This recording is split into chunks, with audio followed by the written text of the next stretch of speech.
అందరికీ నమస్కారం. ఏపీలో కూటమి రాకతోటి పెట్టుబడిదారులు వరుస కడుతున్నారని చెప్పాలి. అట్లానే ఇప్పుడు వైజాగ్లో 1,00,000 కోట్ల పెట్టుబడితోటి మరొక కంపెనీ వచ్చినట్టు కూడా తెలుస్తుంది. దాని డీటెయిల్స్ పూర్తిగా తెలుసుకుందాం. ప్రస్తుతం స్టూడియోలో జర్నలిస్ట్ జగదేవ్ గారు ఉన్నారు. వెల్కమ్ చెప్దాం. హలో సార్, నమస్కారం. నమస్తే జగదీష్. సార్, ఇప్పుడు 1,00,000 కోట్ల పెట్టుబడితోటి వచ్చినట్టు కూడా తెలుస్తుంది వైజాగ్కి. ఏంటి సార్ దాని డీటెయిల్స్? అంటే వైజాగ్ పేరు మనం గత సంవత్సరంన్నరగా వింటూనే ఉన్నాం. వైజాగ్ గూగుల్తో ప్రపంచవ్యాప్తం అయిపోయింది. ఇంకా అంటే వాస్తవానికైతే రిజిస్టర్డ్ నేమ్ విశాఖపట్నం, కానీ వైజాగ్ అని ఇప్పుడు విజయవాడకి బెజవాడ అని ఎలా అంటాము, అలాగే మచిలీపట్నంకి బందరు అని ఎలా ఉంటుందో అలాగే విశాఖపట్నంకి వైజాగ్ అంటాం. ఈ వైజాగ్లో ఏదైతే మనకి డేటా సెంటరు దాంతోపాటు సాఫ్ట్వేర్ కంపెనీస్ అయ్యాయో, తాజాగా రాష్ట్ర మంత్రి మన లోకేష్ గారు విద్యా అండ్ ఐటీ శాఖ మంత్రి కదా, అంటే సరైన పర్సన్కే ఐటీ శాఖ మంత్రిగా నియమించారు అనడానికి ఇది ఒక బెస్ట్ ఎగ్జాంపుల్. ఎందుకంటే 2014లో ఇలాగే ఆయనకి కొన్ని బాధ్యతలు అప్పగించినప్పుడు ఆయన ఏదో తండ్రి పేరు చెప్పి వచ్చాడు అని అన్నారు. లేదంటే తండ్రి కానీ లేకపోతే ఈరోజు జీరో అని ఎన్నో విమర్శలు చేశారు. ఎవడైనా అంతే. మరి 19 నుంచి 24 మధ్యలో జగన్మోహన్ రెడ్డి గారు ముఖ్యమంత్రి అయ్యారంటే రాజశేఖర రెడ్డి గారి పేరు వాడుకొని ఆయన ఫ్యాన్ బేస్ని వాడుకొని అయిన వ్యక్తే, కానీ సొంతంగా అయిన వ్యక్తి ఆడుంది. షర్మిలమ్మ గారు ఆ క్యాన్వాస్ అరెస్ట్ అయినప్పుడు క్యాన్వాసింగ్ చేయకపోతే పార్టీయే లేదు అసలు. నిజం కరెక్ట్గా చెప్పాలంటే నిజంగా కాంగ్రెస్ ప్రభుత్వం ఏదైతే ఉచ్చు బిగించిందో మొత్తం ఇప్పటికీ తేరుకోలేకపోతున్నారుగా. వాయిదాల మీద వాయిదాల అరెస్టులు వెళ్తున్నారుగా కోర్టులకి. సరే, అది పక్కన పెడితే ఇప్పుడు ఏదైతే లోకేష్ గారిని అంత హేళన చేశారో, ఆయన సత్తా చాటి మంగళగిరిలో ఎక్కువగా ఓడిపోతున్న టీడీపీ స్థానాన్ని దక్కించుకొని దాంట్లోనే బంపర్ మెజార్టీ గెలిచి ఈరోజు ఐటీ శాఖ మంత్రి. ఇప్పుడు ఆయన ప్రతిసారి మీరు చూడండి, ప్రతి నెలకో 2 నెలలకు ఒకసారి విదేశీ పర్యటన చేస్తూనే ఉన్నాడు ఆయన. చాలా మంది విదేశీ పర్యటన జనరల్గా ఫ్యామిలీతో వెళ్ళిపోతుంటారు. ఆయన ఫ్యామిలీతో వెళ్ళడు, సింగిల్గా వెళ్తాడు, ఆయన టీంతో వెళ్తాడు. వెళ్ళిన మరుక్షణం అక్కడున్న, నేను చాలా సందర్భాల్లో చెప్పాను, మళ్ళీ అదే చెప్తున్నాను, అక్కడున్న ప్రవాస భారతీయులు లేదా ప్రవాస ఆంధ్రులు ఎవరున్నారు, ఏంటి, వాళ్ళు మనకి ఏ విధంగా సహాయపడగలరు, ఏ విధంగా ఉపయోగపడతారు, వాళ్ళతో కలిసి కూర్చోవడం, మాట్లాడడం. రేపు సమావేశం ఉందనగా ఈరోజు సాయంత్రమే ఆయన మ్యాక్సిమం కొలిక్కి తీసుకొచ్చేస్తాడు. అంటే ఎంత ప్రీ ప్లానింగ్ చూడండి. ఇప్పుడు దావోసు కూడా మరలా ఈయన వెళ్ళి అక్కడ ఆర్ఎంజెడ్ అనే సంస్థ ఒప్పందాలు చేసుకున్నారు. తీరా చూస్తే ఆర్ఎంజెడ్లో ఉండే చైర్మన్ మనోజ్ మెండా ఎవరు, ఆయన చైర్మన్. మనోజ్ అనే పేరు ఎవరికి ఉంటుంది? ప్రవాసాంధ్రుడే ఖచ్చితంగా. అక్కడ అది ప్లస్ పాయింట్ అయింది కదా. ఇప్పుడు భారతీయుడు, ఇప్పుడు మనం ఉన్నాం, మీరు నేను విదేశాల్లో ఎక్కడికి వెళ్ళాం అనుకోండి, అక్కడ కలిసాం అనుకోండి, మీది విజయవాడ, నాది విశాఖపట్నం. అక్కడికి వెళ్ళేసరికి మనందరం తెలుగు వాళ్ళం. ఒక ఇండియాలో అక్కడికి వెళ్ళాం. అదే కాశ్మీర్ వాడు వచ్చాడో లేదా కన్యాకుమారి వాడు వచ్చాడో లేదు, వెళ్ళాను వేరే దేశంలో కలిసాం, అదే మనందరం ఇండియన్స్. అక్కడికి వెళ్ళేసరికి భారతీయుల ఫీలింగ్ వస్తుంది. మన పక్క రాష్ట్రం వెళ్తే తెలుగు వారి ఫీలింగ్ వస్తుంది, పక్క దేశం వెళ్తే భారతీయులు మన ఫీలింగ్ వస్తుంది. అలాగా ఇప్పుడు అక్కడికి వెళ్ళిన తర్వాత ఫస్ట్ భారతీయులు మన తెలుగు వాళ్ళు ఏంటి, వాళ్ళు క్లియరెన్స్ అయిపోతుంది. వాళ్ళు ఏదైతే పెట్టుబడులు పెట్టడానికి సిద్ధమవుతూనే కొన్ని రకాల ఇన్ఫ్రాస్ట్రక్చర్ కూడా వాళ్ళే డెవలప్ చేసి ఇస్తారంట. ఆర్ఎంజెడ్ అనే సంస్థ చాలా పెద్ద సంస్థ. అంటే లైక్ ఇన్ఫ్రాస్ట్రక్చరు, ఇప్పుడు చూడు సత్వ అని కొన్ని ఉన్నాయి చూసారా, తర్వాత ఎరీనా, అలాగే ఇప్పుడు మైండ్ స్పేస్ వాళ్ళు కూడా రహేజా అలాంటివి ఏవైతే ఉన్నాయో అట్లాంటి కన్స్ట్రక్షన్ తో పాటు ఈ కొన్ని రంగాల్లో పెట్టుబడులు, అంటే గ్రీన్ హౌస్ లాంటివి వాటిలో కూడా ఎస్టాబ్లిష్ చేస్తూ వస్తున్న కంపెనీ ఆర్ఎంజెడ్. ఆర్ఎంజెడ్ పేరు విన్నాను, కానీ దానికి ఇన్ని రకాల సిస్టమ్ కన్సర్న్ కంపెనీలు ఉన్నాయనే విషయం కూడా నాకు తెలియదు.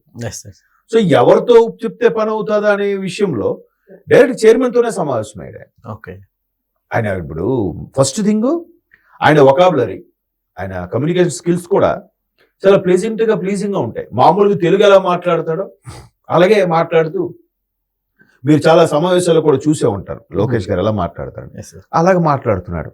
చాలా ఒబీడియంట్ గా, పద్ధతిగా, ఒకటే డ్రెస్సింగ్ సెన్స్. ఎక్కడికి వెళ్ళినా కూడా అక్కడికి వెళ్ళాం కదా అని భారీ బిల్డప్లు అవేం లేదు, ఒకటే టీం, ఒకటే డ్రెస్సింగ్ సెన్స్. అట్లా అన్నప్పుడు ఆర్ఎంజెడ్ కూడా విశాఖలో ఆల్రెడీ డేటా సెంటర్ కానీ, సాఫ్ట్వేర్ కంపెనీలు కానీ, అలాగే ఇంటర్నేషనల్ ఎయిర్పోర్ట్ అయిపోయిన తర్వాత ఆ ముఖేష్ అంబానీతో కూడిన వేరే ఒక కంపెనీ, ఒక ఎంఎన్సీ కంపెనీ టైప్ అదొక డేటా సెంటర్ పెట్టబోతుంది వాళ్ళని చూసి. ఇప్పుడు ఈ ఆర్ఎంజెడ్ కూడా దానికి సహకారంగా, దానికి ప్రోద్బలంగా ఏవేవి చేయాలి ఏంటి అనేది విశాఖపట్నంలో కాపులుప్పాడు అని ఉంది. కాపులుప్పాడు ఆ ఏరియాలో సుమారుగా ఒక 500-600 ఎకరాలని ఆల్రెడీ ల్యాండ్ ఎక్విజిషన్ జరిగింది, ల్యాండ్ పూలింగ్ జరిగింది. దాన్ని వీళ్ళకి కేటాయించబోతున్నారు. 10,000 చదరపు అడుగుల స్థలం అంటది. ఇదే ఇప్పుడు ఇక్కడ నేను నాకు పొద్దున్న హైటెక్ సిటీ వైపు నుంచి అటు గచ్చిబౌలి వెళ్తున్నప్పుడు అదే అనిపించింది నాకు. మొత్తం కొండాపూరు గచ్చిబౌలి ఒకవైపే పెట్టేశారు. దాని తగ్గట్టు నెక్స్ట్ కోడ్ లెవెల్స్ లో కూడా ఏదైతే చంద్రబాబు నాయుడు గారు హైటెక్ సిటీ మాదాపూర్ స్టార్ట్ చేశారో, తర్వాత హైటెక్ సిటీ, తర్వాత కొండాపూర్, దానికి ఆనుకుని అలా స్ప్రెడ్ అవడం, ట్రాఫిక్ అంతా ఒకే వైపు వెళ్ళిపోతుంది. అలా కాకుండా ఇటువైపు ఒకటి అటువైపు ఒకటి చేస్తుంటే స్ప్రెడ్ అయ్యేది కదా. ఇప్పుడు పొద్దున మీరు ఒక్కసారి కేపీహెచ్బి జేఎన్టీయూ నుంచి మీరు రహేజా మైండ్ స్పేస్ వరకు ఒకసారి వెళ్ళి ప్రయత్నించండి. భయంకరమైన ట్రాఫిక్. అటు నుంచి అన్ని అటు మేదీపట్నం నుంచి అయినా కానీ, లగడికాపూర్ నుంచి అయినా కానీ, ఎక్కడికి వెళ్ళినా కూడా అదే ట్రాఫిక్ మాక్సిమం 1 hour వరకు టైం పట్టచ్చు. ఒకవైపే ఆ తర్వాత వచ్చిన ప్రభుత్వాలు కూడా ఫైనాన్షియల్ డిస్ట్రిక్ట్ అటే పెట్టాయి. ఇప్పుడు వీళ్ళేం చేస్తున్నారు, వైజాగ్ సిటీకి నలువైపులా ఒక్కొక్క దగ్గర ఒక్కోలా పెట్టేలా ప్లాన్ చేస్తున్నారు. అప్పుడు బైఫర్కేట్ అయిపోతుంది కదా ట్రాఫిక్ కూడా. దీంతో పాటు రాయలసీమలో కూడా టేక్ లోడ్, అంటే మన బాలయ్య గారి నియోజకవర్గం హిందూపురానికి ఒక 20-25 కిలోమీటర్ డిస్టెన్స్ లో టేక్ లోడ్ ఉన్న ఏరియా ఉంది. అక్కడ స్థలం ఉంది. అక్కడ మళ్ళీ ఎందుకు ఇదే ఆర్ఎంజెడ్కి ఎందుకు అప్పచెప్తున్నారు? అక్కడ ఉండే గ్రీన్ హౌస్ సంబంధించి కానీ, ఈ టెక్నాలజీకి సంబంధించిన బిల్డింగ్స్ సంబంధించి కానీ, వీళ్ళు ఉపయోగించే ఏదైతే కంపెనీలు ఎస్టాబ్లిష్ అవ్వడానికి వీళ్ళు వచ్చే మధ్యవర్తిగా బిహేవ్ చేయడం కానీ, ఇవన్నిటికీ ఆర్ఎంజెడ్కి మళ్ళీ ఎందుకు అప్పగించారంటే, బెంగళూరులో ఆల్రెడీ ఒక 4-5 ఎంటర్ప్రైనర్స్ బహిరంగంగానే ట్వీట్ చేశారు, బెంగళూరు సిటీ ఇంకా మనకి సరిపోవట్లేదు, ట్రాఫిక్ కూడా భయంకరంగా గందరగోళంగా ఉంటుంది, మాకు ఒక కొత్త సిటీ కావాలి. ఇది ఆల్మోస్ట్ ఒక 3-4 ఏళ్ళ నుంచి నినాదం నడుస్తూనే ఉంది సోషల్ మీడియా వేదికగా. బట్ కర్ణాటక ప్రభుత్వం సరిగ్గా స్పందించట్లేదు. ఆప్షన్స్ లేవు. ఇప్పుడు మనం చూసుకుంటే ఇలాంటి కంపెనీస్ కి అంటే కొన్ని మెయిల్స్ వెళ్తున్నాయి ఇక్కడికి రావద్దు అన్నట్లు కూడా నడుస్తుంది సార్. సో ఇలాంటి ప్రయత్నాలు ఎవరు చేస్తారు? అర్థమైపోయింది. అదే అలాగా మెయిల్స్ వెళ్ళి ఆకాశ రామన్న ఆకాశ సీత ముత్రాలు రాస్తే వాళ్ళు భయపడిపోయి ఆగిపోయే పరిస్థితులు లేవు. అవి చిల్లర టెక్నాలజీ, చీప్ మెంటాలిటీ ఉన్న వాళ్ళు అవన్నీ చేస్తారు. ఎవరు చేస్తారు?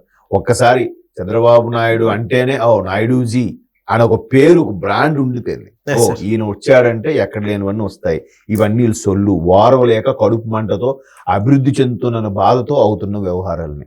మీకు ఇంకో చిన్న ఎగ్జాంపుల్ చెప్తాను. రీసెంట్ గా సంక్రాంతికి వెళ్ళి ఊరు వచ్చాడు ఒక అబ్బాయి, ఇలాగే ఒక ఛానల్ తాలూకా కెమెరామెన్. ఆ అబ్బాయి ఊరిలో వచ్చి అదే చెప్తున్నాడు, సార్ ఏంటి సార్ ఊర్లో భలే అందరూ హుషారుగా ఉత్సాహంగా ఉన్నారు సార్, కాకపోతే మా ఫ్యామిలీ వైసీపీకి రిలేటెడ్ సార్, నాకే కొద్దిగా అదుకులాగా అనిపించింది సార్.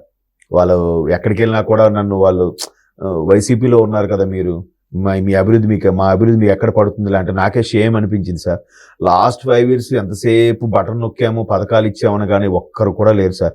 నేనే, మా ఫాదర్ సర్పంచ్ అయ్యింది, నేనే హైదరాబాద్ వచ్చి బతుకుతున్నానంటే ఎందుకు సార్ బతుకు? ఎంత దూరంగా ఉండాలి, నాకు పండక్కి వెళ్తే ఊరు నుంచి రావాలనిపించలేదు సార్. అదే అక్కడ అభివృద్ధి జరిగి కంపెనీలు ఉంటే నేను అక్కడే చేసుకుంటాను కదా సార్, ఇక్కడ వరకు ఎందుకు వస్తాను సార్ అన్నారు. దాన్ని బట్టి అర్థమైపోలే. ఇంకా వాళ్ళు రియలైజ్ అవ్వకపోతే ఇంకా ఇప్పటికీ కొన్ని ఉన్నాయి, దాన్ని ఏమనాలో, గొర్రెలు అనాలో, వాళ్ళని మనుషులు అనాలో, ఏమనాలో తెలియదు, కానీ వాళ్ళు అలా ఫాలో అవుతున్నారు.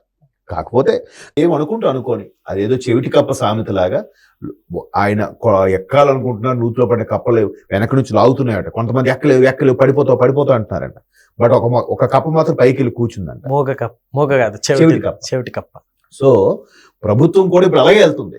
వీళ్ళు ఆకాశరామ ఉత్తరాలు, కౌంటర్ అటాక్, విమర్శలు, బురద చల్లడం, ఇవేవి పట్టించుకోవట్లే. ముందు వెళ్ళాలి, పైకి కూర్చోవాలి. ఆల్రెడీ సగం దూరం వచ్చేసింది ప్రభుత్వం, ఇంకో కాస్త దూరం వస్తే పైకి కూర్చుంటది. అప్పుడు ఎన్ని నడుచుకుంటారో వాళ్ళు ఇంకా అలా నూతిలోనే ఉండిపోతాయి కప్పలన్నీ కూడా. అర్థమైందా? సో లోకేష్ గారి యొక్క ఏదైతే అబ్రాడ్ లో చదువుకున్నారో ఆ కమ్యూనికేషన్ స్కిల్స్ కానీ, అంటే అందుకే అంటారు తిరగకి చెడేరని. 4 ప్రపంచాలు 4 రకాలు చూస్తేనే అది లోకం, అది అసలైన జ్ఞానం. అండ్ ఇమీడియట్ గా రెస్పాండ్ అవుతున్నారు. ఇమీడియట్ గా ఎక్కడికి వెళ్ళినా, ఏ దేశం వెళ్ళినా, అక్కడ ఫారెన్ ట్రిప్పో టూర్కో వెళ్ళట్లే. అక్కడ ముందు ఎవరు మంచి మన ప్రవాస భారతీయులు లేదా ప్రవాస ఆంధ్రులు ఎక్కడెవరు మంచి కంపెనీలు స్థిరపడ్డారు, వాళ్ళతో ముందు రోజు సమావేశం, నెక్స్ట్ డే అఫీషియల్ మీటింగ్. ఒక చిన్న బీపీఓ కంపెనీ రానివ్వండి, ఒక 20 మందికి ఉద్యోగం వస్తుంది కదా. హ్యాపీగా. Yes. అలాంటిది ఎంత $10 billion కంపెనీ పెట్టి ఆర్ఎంజెడ్ లాంటి కంపెనీ వస్తుంటే వాళ్ళు ఎంక్వైరీ చేయకుండా వచ్చారుగా. Yes, ఈ sir. అవును. పిలిపిత్తిరి లేఖలకి ఎవరు భయపడరు, వెనకడుగు వేయరు. Okay. అది మరొక ఆర్ఎంజెడ్ కూడా ఇటు విశాఖ అంటే ఉత్తరాంధ్రకి, అటు టేకులోడ్, ఇటు కాపులుప్పాడు, అటు టేకులోడ్ అంటే రాయలసీమ, రెండు వైపులు కూడా అదే మరి డెవలపింగ్ బైఫర్కేషన్ కూడా అంటే. Okay sir, thank you. Thank you.